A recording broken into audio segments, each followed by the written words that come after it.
Now, one of the few walks I've done outside of London this year was down at the coast around Brighton and Hove, and I ended it at a brand new station on the Brighton main line for me, Preston Park. Well, today I get to do another, Wivelsfield, but I'm not starting my walk here, I'm simply just changing trains.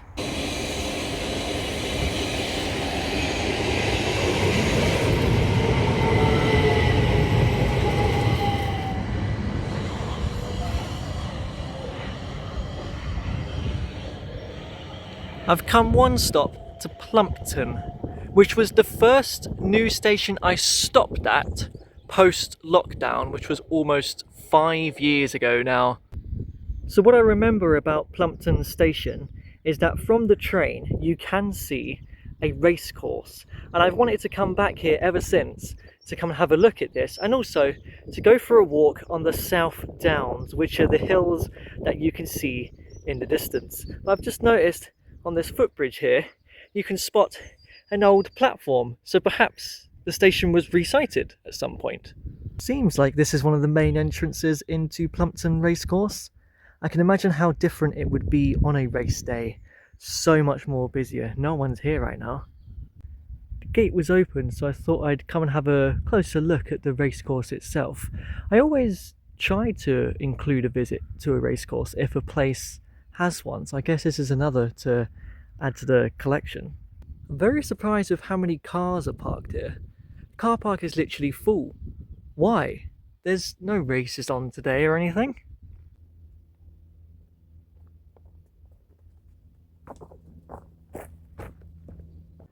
This is a fabulous little trail. I've come away from the racecourse now. I'm entering the fields, heading south towards the South Downs themselves. I can't wait to get up to them hills. I'm very excited. Walked right on down to Plumpton College, where the South Downs at this point are very imposing. Oh, I got to climb that, haven't I? Great view looking back the way I've walked already, but I've now made it up to the South Downs. Oh boy, guess I got to do it. I got an obstacle before I even get there though. Cows, got to pass right by them. Hello you lot. You don't seem that fazed by me at all. Must be very used to walkers around here. Okay then, the climb begins. Wow, I'm already getting such incredible views. I've still got quite a way to go yet. Look at this tree, by the way. It's completely fallen over the edge of the path here. Oh, got another tree that's fallen over the path, right? Better duck under this. Oh, we're starting to see the very chalky landscape that the South Downs is infamous for now. Of course, the steepest part is right at the end, but one last push up this and we've made it to the top. Wow, what an amazing view. Oh, there's a helicopter. I was too busy looking at my feet, making sure I was safe heading up the hill, that I didn't realise just how fantastic the views we're getting. I can actually see the stands over at Plumpton Racecourse down there now. So I'm going to be heading in that direction across the South Downs. I'm not going to look at what the view is like over there. Instead, I'm going to head this way first and then we'll loop back around. Aha! Here we are. I spy Trig Point, marking the summit of the hill at about 676 feet. Welcome to Blackcap. So welcome to the South Downs Way, a 100-mile path from Winchester all the way to Eastbourne. Excuse me one moment, I'm just going to have a swig of water. I feel like I deserve it after that climb. Now, I've said that I've wanted to come to Plumpton for quite some time and do this walk in particular. I have a huge list of walks at home, around 500. Yes, I do have that many. And this is one of the earliest walks on that list, so it's great that I'm finally getting around to doing this. It's great as well because at this point I can actually see like the very edge of the Seven Sisters Cliffs near to Seaford, and also the I-360 tower over at Brighton. As a whole, I find it easier to do walks on the accompanying North Downs way, as there's more railways and stations throughout. But I have done walks on the South Downs before. The first one was about 4 years ago now, in 2021. That's when I started planning all of them. And that was a section from Devil's Dyke. I had to walk up from Portslade station, and then once I hit the river I kind of came back down again into Shoreham by Sea. I did another one that was very similar to that, having to come up from Lancing station, visited a place on the path called Sisbury Ring, and then came back down towards Worthing. And I've also done a couple of other ones such as Amberley to Arundel, which I think brought me a long part of the South Downs way. I think all three of them were in 2021, and then did another one in 2023 which was from Southeast to Brighton. But I would assume that one took me more along the hills behind me towards Brighton, if I can see it over there in that direction. Oh, we got more cows here. It's actually a regular sighting on the South Downs of brown cows. Wow, there's my one long trail ahead of me across the South Downs way. I thought it was very popular with walkers this morning, but no, it seems like there's some sort of race on. Here, what does this say? Centurion running with permission of National Trails will be removed within 48 hours. Okay. Well, I can see at this point what must be the North Downs way.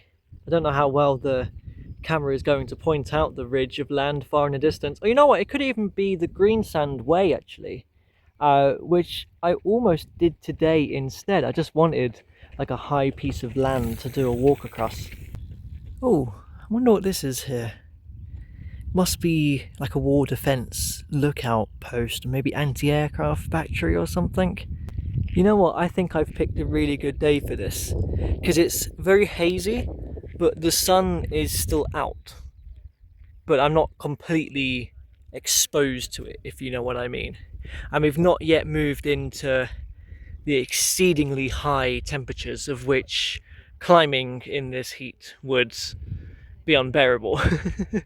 Wow, I can see Plumpton Racecourse from this point again, straight down there. That must be the path I took, just south of the racecourse. No, across the fields? Yes, it would be, because the buildings closest to us is the college. Got a bit of a gentle climb up another hill, right past some more cows, not brown ones this time. Yeah, they are very familiar with walkers. They pose no threat at all. Oh, and there's horses over there. I almost didn't spot them for a minute. I am loving how wide the path is at this point. I think I can actually see Brighton Stadium from here now. I want to do a walk down in that vicinity at some point. Should be of no surprise, I have 500 walks planned. Of course I was going to do a walk down there at some point. Aha, we've got another trig point, which means we've reached another summit. This is Ditchling Beacon, 817 feet. This is the highest point in the county of East Sussex. There's a video series in this somewhere. I walk to the highest point in each county. I'm actually interested in what location it is for all of them now. Ditchling Beacon is an old Iron Age hill fort, and I did read that this was even a lookout post for the incoming Spanish Armada, maybe even from this point here itself. I like that it's just tucked away from the South Downs Way path as well, so most people walk past it completely and don't bother to go and have a look at it. Of course, from the highest point that does mean you're going to get fantastic views, but it also means that we're starting to descend a little bit now. Wow, what a surprising little pond. Wasn't expecting to see something like this up here on the South Downs Way.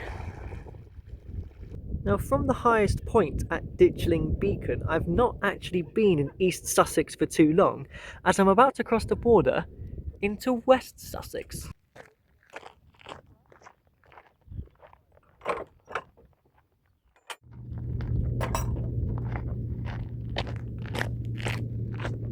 As soon as we've entered West Sussex, it looks like we now have a very steady decline on our hands. A highlight to come and have a look at as soon as you enter West Sussex is the Jack and Jill windmills here. Though it seems Jack does not have any sails currently. Perhaps he's getting restored. His one was constructed in 1866. Jill here opened earlier in 1821. I think originally was situated much closer to Brighton, and you can go in there on select days. I think Sundays they are open to the public. I mean, you get a good view of the Jill one, but not really the Jack one, which I'm surprised by. I'm descending right down here to a road. It's been a while since I've seen some cars. I'm actually standing right on top of the Brighton main line now, but I'm about to climb up again on the other side of the road.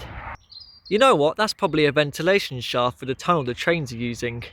Anyways, Jack and Jill might have gone up the hill, but I've very much come down from the mill. I feel like I've come across a little bunker here. Kind of looks like it, right? This is a hairy road to walk on, by the way, especially after the beautiful paths we were taking up on the hills. Okay, thank God I can now come off of that road back in to some beautiful scenery. So I must have come off of the South Downs way now, because I can't imagine that it would take you along that busy road. But that's okay, because nearby anyways is Devil's Dyke, where I've been before. But what I wanted to do is climb up one more summit, Wolstonbury Hill, on the other side of the road. Because for me, this is really just tying a knot of this section of the South Downs Way. Because Devil's Dyke itself, if I was to head there, is quite far from any railway line or station. So one last climb, and then we'll descend to the railway and the station. Great to look back at the Jack and Jill windmills where we came down, and also just to see my path all the way up to the top of the hill. So I'm fairly certain as the hills start to turn around just past the woodland is where you get your viewpoint from Devil's Dyke, because I remember past that point I walked past like the radar towers, which are over there. So you can see that I am quite close to Devil's Dyke here, but I'm not on the South Downs anymore, which means no one's really walking this bit, so I've got it all to myself, which is great.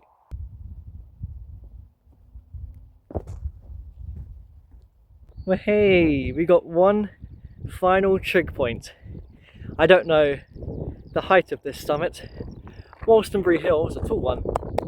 I will say I have very much enjoyed the rural setting of today's walk.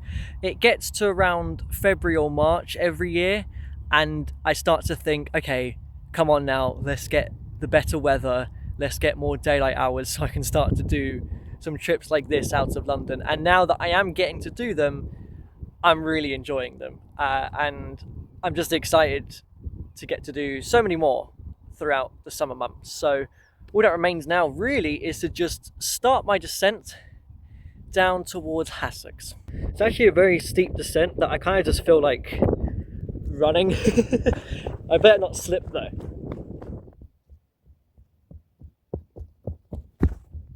You know what? There's a chance Wolstonbury Hill might be my favourite one of the day. Maybe because it was just so quiet and I had it to myself. Well, I've found the railway line, but also what is probably the most impressive railway tunnel I have ever seen. It's like a castle.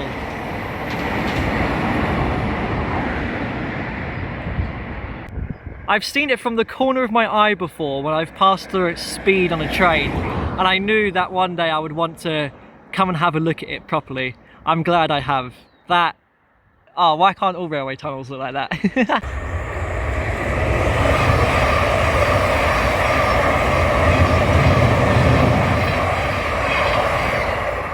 Well, I can't exactly fail to find a station when I have a path right alongside the railway line. Well, I found the station, Hassocks, another new one on the Brighton main line for me. That's 3 new stations today. Another one is a section of the South Downs Way, which is always good. Anyways, what I will probably do is a walk along the Greensand Way soon. That is another walk along a high ridge landscape area, which will be very nice. But for now, I gotta catch the train.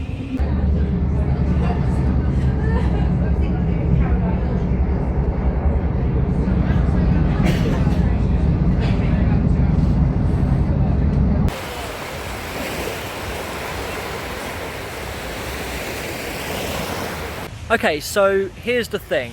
Sometimes it is cheaper to buy your ticket all the way through to Brighton rather than one of the other stations on the line like Hassocks. So that's exactly what I've done, and given the opportunity that we do have more daylight hours now, I thought I'd come down and chill out on the beach after my walk today. So it is one thing to take away from this is make the most of your days out.